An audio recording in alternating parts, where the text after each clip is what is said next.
blockchain, is that going to be a problem for you? Are they starting to exploit blockchain to deliver all this content? Or, I mean, blockchain is there specifically so that it's a secure environment. Is that on your priority list? So it's not it's not in our ecosystem at the moment. It's not I mean, it's obviously in the, considered in the industry, but it's not in the piracy ecosystem so much. We don't see the pirates engaged in this, and we don't see how engaging in it can, can help in the anti-piracy front so much. I think there are other technologies. We're doing a lot of source detection technologies, disruption technologies. I think we're looking at... What's a disruption technology? So for example, if you watermark your content, right? Mm-hmm. And I see it come up, and let's say I'm watermarking it for a customer that has, I don't know, set-top boxes and smart cards, or is an OTT customer and has handheld devices and whatever. I see the watermark come up on a pirate network, and I can detect the source device from which it came. So I can detect where that video came from. And now we can decide together with our customer how to disrupt that. We can turn off that account. We can slow down the video. We can send a message that says you're watching pirated video to that source device, and because it's the source device, it goes out to all the pirate users, right? And who are immediately, even those who thought that they were viewing legitimately, which with some of the services people do think, because they do look like legitimate services sometimes, right? So there's all kinds of disruptions that you can do in order to... And you said you're about to... issue. I'm sorry to interrupt. You said there was another technology that you're looking at before. You said source disruption, and then you said we're looking at something else. Right. So we talked about there's different kinds of disruption. You can do disruption at the level of, for example, a channel, right? If you're seeing a specific channel, and you can just disrupt that channel. You can disrupt it only during a specific sports match, right? You can, or live event, whatever is considered premium. You could disrupt an entire service. You could do legal disruptions, which is, and the UK is very advanced in this, in doing blocking orders, so that the ISPs will actually block access to certain pirate sites or applications during specific times. I think the UK is probably the most advanced in this. I think in the US, blocking is not permitted at the moment. I think takedowns are, but blocking might not be. But I see that there's a lot of change in the US law as well. I think there is an understanding that laws like the DMCA, which were great for their time, are 20 years old, and technology has moved on, and you can't do, the amount of takedown requests that the Googles of the world get and the Facebooks of the world get, even though they participate in the anti-piracy effort, it's never going to be impactful. Mm-hmm. We need to change the laws as well. What do you think about, people who screen share Netflix with their friends, not using their watch party app? They might screen share it with 10 people, 50, 100 people, or they might use some other live streaming software that will then allow them to multi-stream it to YouTube and Facebook and Twitch and everywhere else. But, and they can also shoot it with their camera and live stream it. I mean, what is that?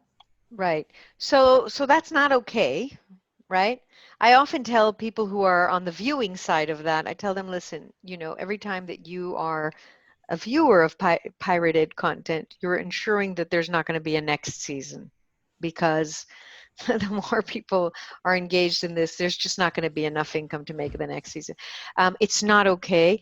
There are, you asked about Netflix specifically. Netflix is actually, probably the most liberal on how their credentials and how their content gets used, and yet even they have an anti-piracy team, even they are looking at the, financial implications of this. I think that there's got to be detection of this and disruption of it. In the old world, we used to call this kind of piracy pub piracy, right? Where you would take an individual subscription and then you would screen it to the, you'd screen the football to the entire pub. Today, it's so much easier. You're sitting behind the screen, and today you need to have really good intelligence sensors. The sensors can be in your, as part of the application that you download. It could be, if you've got a set-top box or a media player, it could be something that sits in there that basically checks to see whether the video is extracted to an illegitimate destination. I saw people posting on Facebook when Hamilton came out. Yeah. They set up a sheet or a screen in their driveway and would Right. broadcast that out to their entire neighborhood, playing Hamilton. Right. And there's the issue of copyright material there. So there's copyright offenses. There's signal theft, I think, when it's coming from broadcast rather than from OTT. There's, it's theft. When you're watching content that everybody else has to pay for and you're not paying for it, you're stealing it. If you're then redistributing it, you're offending twice, right? And yeah, it's not okay. It's not okay. We create technologies to try and prevent this and also to mitigate if it happens. So once the content is out there. Yeah. But back to the question about people who will live stream out to like Twitch and YouTube. Is that trackable? Do you have a relationship with YouTube? Is that, that's not, you're not, it's not like you're streaming it to your, like, all the grandmas in the assisted living center or what, can you? Right. Yeah. So there is, of course. So first of all, the YouTubes of the world are the least of our problems because they are very aware themselves and they put in tracking mechanisms themselves, and they also, allow the That's public. True. They are. Yeah. So they're the least of our problems, but there are so many platforms like this. And I think what you need to do is you need to be able to fingerprint the video, and then you need to track it across the internet, and you need to find the sources, and then you need to go to these organizations. If they're big ones like Facebook and YouTube, you need to be able to tell them, to shut it down and use the law to the best of your ability. And if not, you need to have the technology in place to disrupt the source of that video, which is what we recommend as a technology company. Right. I'm just turning off my timer. Hold on. So, well, what other streaming video security issues are coming up, and how does this fit in with planning for post-COVID for you? Okay. So, first of all, I started to mention this earlier. One of the things that really we should be looking at as security professionals is not so much, well, we're looking at how big piracy is, and that we need to continue to monitor, when it goes up and down. It doesn't really go down, but how fast it goes up. But I think the more important thing to look at is what hackers are doing to facilitate piracy. So the hackers are the more technological people, and what are they doing during COVID and how they're selling it to pirates. So what we're seeing, as I said earlier, is some improvements and new tools to, I don't know whether it's for credential stuffing, whether it's for it's platforms for managing pirate subscriptions, and whether it's the streaming technology itself, which is improving, but also we're seeing them working on kind of what I call PvP, which is pirate versus pirate. Help one pirate compete with another pirate. So attacks between pirates, they'll fuel feuds between pirates by giving them tools to, I don't know, do denial of service attacks on another pirate, or giving them not the tools, but giving them the service. And we've actually seen this during COVID when everybody's kind of struggling, including the pirates, to make a living. We've seen hackers offering, for €2, we'll give you a 30-minute DDoS attack. Who do you want me to attack for you? So these are kind of things we need to look for. And the other thing that we need to look at and see, who remains after these competitive battles between pirates. That's something very important in security, to be able to map out who's at the top of the pyramid, because that's what you want to target. The other thing that I think is interesting that that hackers are doing is they are developing tools to steal from new locations. Okay, so if before they had to have a subscription in order to receive the video, a subscription to either an OTT service or a satellite service to receive the video, re-encode it, and stream it out, we're seeing them now attacking the CDNs directly, the legitimate providers' CDNs directly, and pulling out the video. And when the provider applies DRM technology to protect their video, so in hope that when the video is pulled out, it's encrypted, they're actually doing decryption on the fly now. So they're actually hacking the encryption systems, or finding weaknesses and finding ways to bypass also the encryption system. And these are the things that we need to look at, because post-COVID, I feel that now it's kind of all these things are getting developed, and I think post-COVID, these will be the new sources of pirated video. Well, Zoom, of course, made big news about, that they put all these new security things into place because people were hacking into these conversations. I mean, I haven't seen it myself, and I hope that's been fixed. But it seems like there's a need for the live streaming universe to take this very seriously as well, not just the television, content and things like that. It's like, video conversations are they a part of your business going forward? Yeah. There's a whole privacy issue that doesn't get spoken about so much. It comes with the stealing of video and video conversations. Companies are worried about their meetings, like their corporate meetings and their financial discussions and their business discussions getting leaked out today, which they would have done in a closed boardroom in a secure building before. So they're worried about that.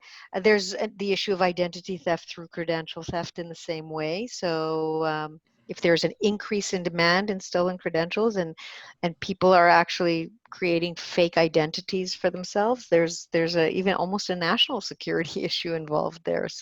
So some things that hackers are doing or pirates are doing over COVID, right? So we did some research, and we found that we looked over 2 months at the registration of pirate domains, and the way we defined pirate domains were domains that included, names of like freetv.com or watchmetv.com or things like that, right? avigailtv.com. So we counted all those, and we looked at all the domains that were registered. And what was interesting for us is that we divided them up, and we saw that there was like a significant increase. There was like we divided it into 2 groups, I think. Well, first group was the names had IPTV related, right, on the domain. And the second, we saw specific services like HBO TV for free or Disney TV for free, whatever.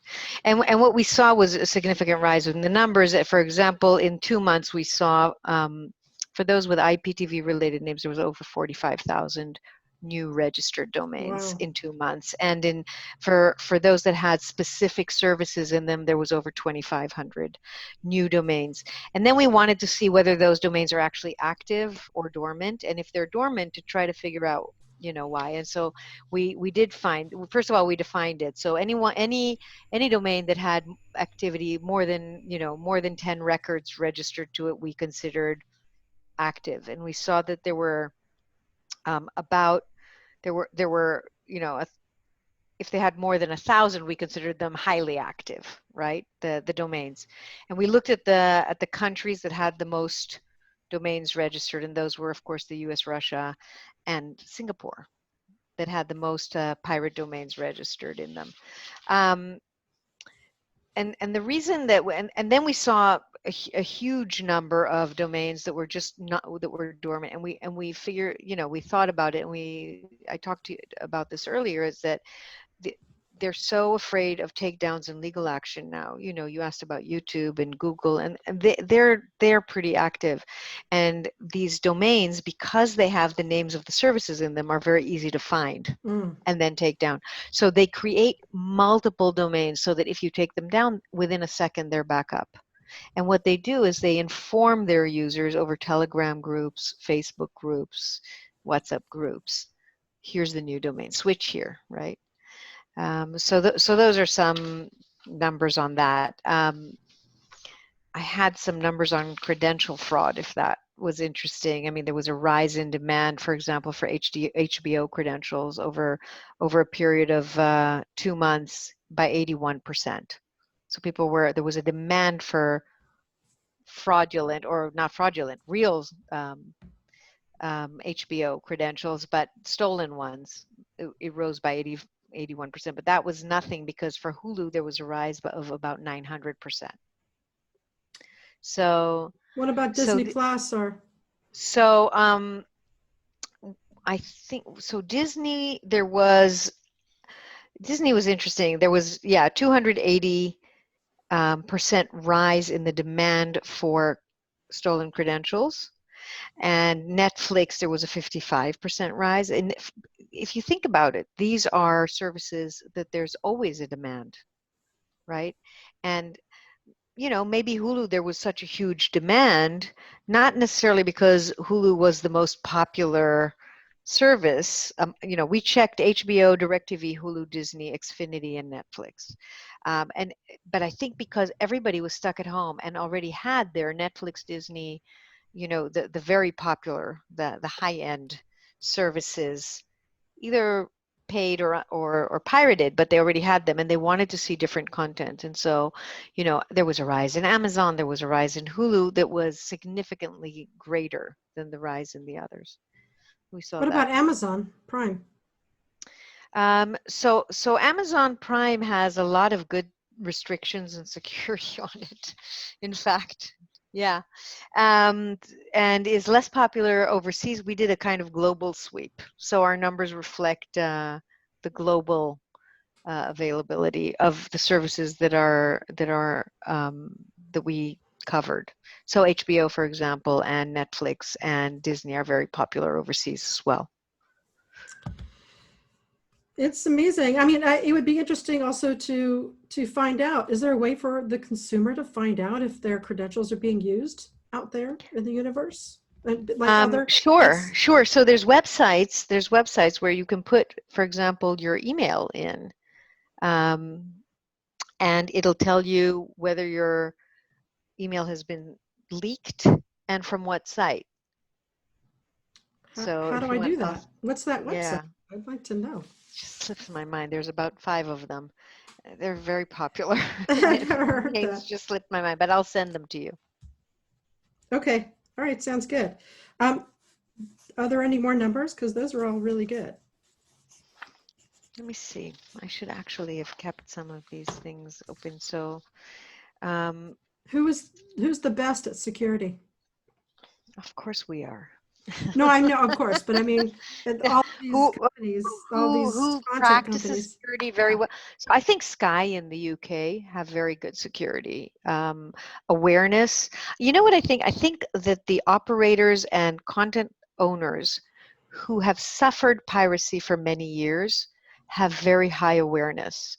I think the new players, as you mentioned, are just learning and are just starting to feel the pain of this. And I think there's also an element of denial.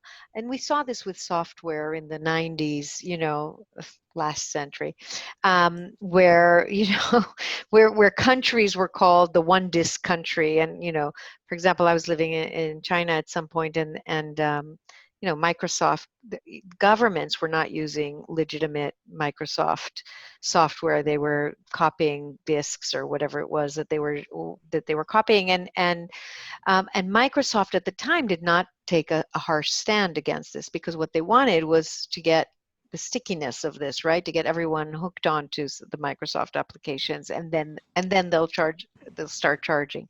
And this is something that we're seeing also with video providers today. And you hear the likes of Netflix saying, "Oh, we're not going to go after people who use stolen credentials, or who share credentials outside their family. We're not going to go after them because we're all about the user experience, right? And all about the service that we're giving." We think that will hit their pocket. I think it already has, and that they'll need at some point to consider the cost benefit of that service. The way pirates are doing. Pirates are in it for the money. There are no pirates who offer the content for free, really. I mean, you think there are when you go to these open websites, but it's all ad-based. They get paid by the ads. I remember a long time ago, somebody who will remain nameless, and I didn't know what I was looking at the time, but showed me a way to access all live television around the world through some piece of software, and I don't remember the name of it. And this person had used a Raspberry Pi and then some kind of special piece of software, and I could get like live BBC, I could get Pakistan. Why would I want to do that? I don't know. But, I could tap into all these live shows. And I thought, wow, this is amazing. And I think this person said, well, it's streaming, so it's not illegal, or it's, there was something wrong. There's something that made it okay. But I didn't know what I was looking at. I didn't know what the rules were. This, years and years ago. So when you had that experience, you knew that there was this Raspberry Pi, and you suspected that it wasn't okay, and you're also in the industry, so you have some knowledge. But if you think of what's being sold today, these competing services, these piracy, these are full services that actually provide the same look and feel as a legitimate offering. They often come with, as I said, additional services like catch-up TV. They give you VOD. They give you all the live sports channels. They provide everything. Getting an end user to understand that this is not a legitimate service is also part of the issue, or is also part of what we need to deal with. It's also a cultural thing. Like, if you see something like this happening, what do you do? Well, I don't want to get my friend in trouble, but I didn't really know what was legitimate or not. And it was a long time ago. So I don't want to go there.